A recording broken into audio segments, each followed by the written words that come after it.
Bonjour, aujourd'hui je vais vous parler du maths. Alors pourquoi plus le maths que d'autres cartes? Parce que cette semaine j'ai étudié beaucoup de dates de naissance où très souvent je retrouvais le maths, donc on lui attribue par défaut 22, mais le maths n'a pas de nombre, d'accord?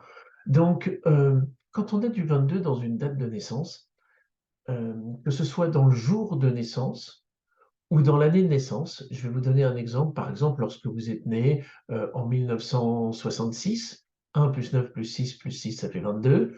En 1975, ça fait 22. 1984, ça fait 22. 1993, ça fait 22.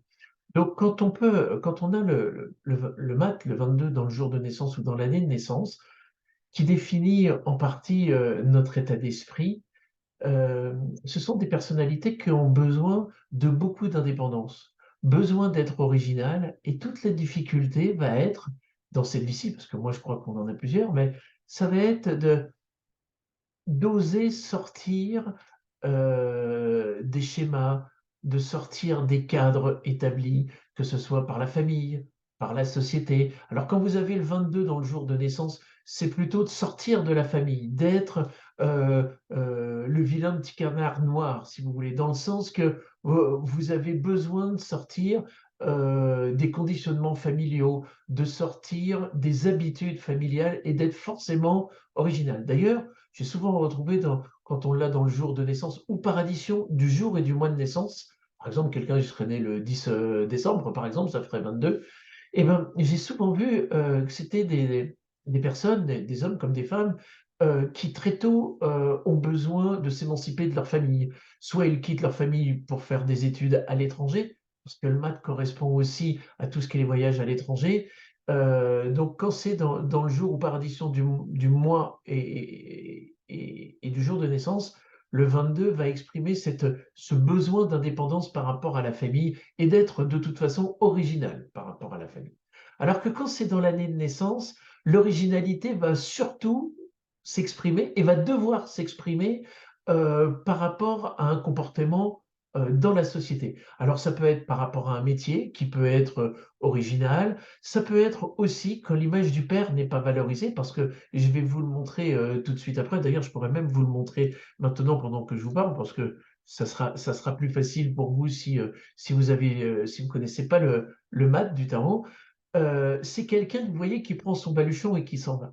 Et dans l'année de naissance, c'est je quitte le pays où je suis né, surtout si l'image de mon père n'est pas valorisée, parce que sous mon pied droit, eh ben, je n'aurai pas de racine sous mon pied droit, si vous voulez, quand on coupe l'être humain en deux, notre côté droit est plutôt en relation avec le père et le côté gauche en relation avec notre mère.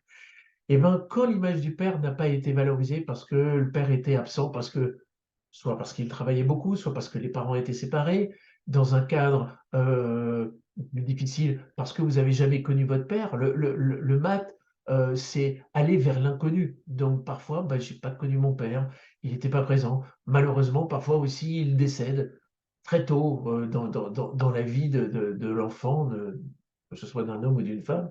Et donc, ça va avoir des conséquences dans le fait de se positionner dans la société.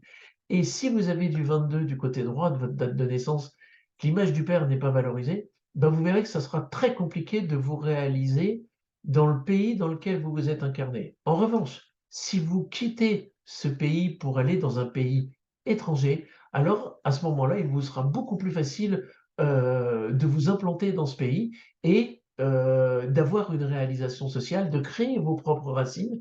Alors ça, vous pouvez le faire pendant 4, 5 ans, voire un cycle complet de 9 ans, et même plus parfois. Et puis ensuite, revenir dans votre pays d'incarnation et là, poursuivre votre réalisation sociale et votre carrière. Mais partir à l'étranger, c'est certainement le meilleur conseil que je pourrais vous donner. Et puis, je l'ai vu beaucoup cette semaine, c'est des hommes comme des femmes, la vie sentimentale n'est pas toujours simple. Pourquoi?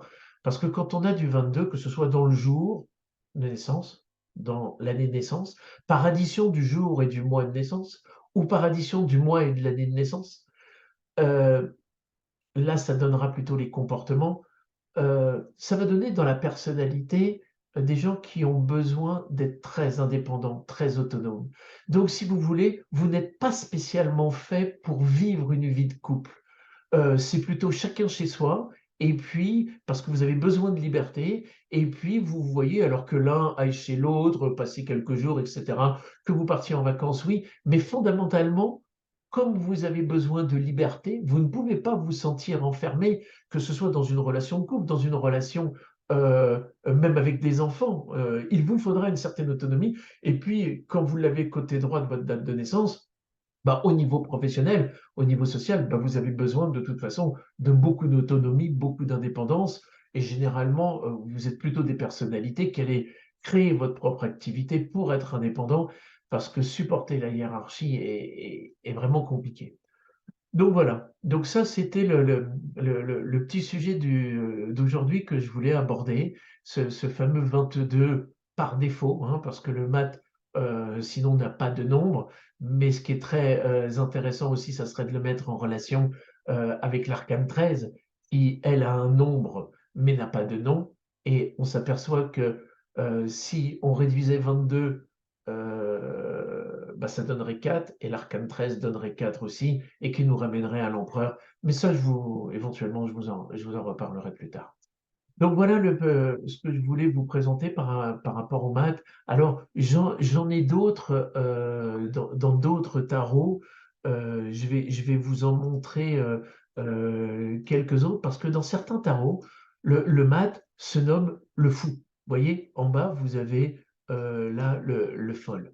Alors, l'image est un petit peu différente, mais ce qui est intéressant, c'est par exemple de voir toujours la besace qui est là, et puis vous voyez avec le bout de cette cuillère en bois. Alors, pourquoi une cuillère en bois? La cuillère de bois au rugby, c'est la dernière équipe, c'est celle qui n'a rien gagné. Alors, est-ce qu'il y a une symbolique par rapport au rugby? Peut-être, c'est possible. Et puis, je voulais vous montrer dans ce tarot-là, qui est le tarot de Viéville, qui est très particulier comme tarot. Vous voyez il est tourné, quand on regarde le personnage, il est tourné vers notre gauche, alors que dans les autres tarots, le mat est tourné vers notre droite, donc si vous voulez, vers l'avenir. Et là, vous voyez, il a à la fois un bâton dans la main gauche pour l'aider à avancer, et puis dans sa main droite, il a aussi un bâton, toujours avec sa besace, sauf que là, au bout de son bâton, on voit que la tête de son bâton est sculptée. Donc là aussi, il y a des petits clins d'œil. Alors, vous voyez, ce qui est étonnant, et je pense pas que ce soit une faute d'impression, mais vous voyez, à la place de l'œil gauche, il y a comme une pastille. Alors, il y aurait il y aurait beaucoup à dire sur ça, sur le fait de peut-être de fermer l'œil gauche pour regarder principalement avec l'œil droit. Alors, on dit que dans la tradition, l'œil droit est la porte de l'âme. Alors, est-ce que poursuivre son chemin, c'est regarder plutôt avec son âme qu'avec ses yeux? C'est aussi une possibilité. Donc, euh, donc voilà. Et puis, je vous remets le mat, voilà, avec une autre. Ah, pardon, c'est pas ça que je voulais vous mettre. Je voulais vous présenter, je voulais vous remettre le mat, voilà. Et puis avec cet animal qui soit essaye de le rattraper, soit lui déchire son pantalon.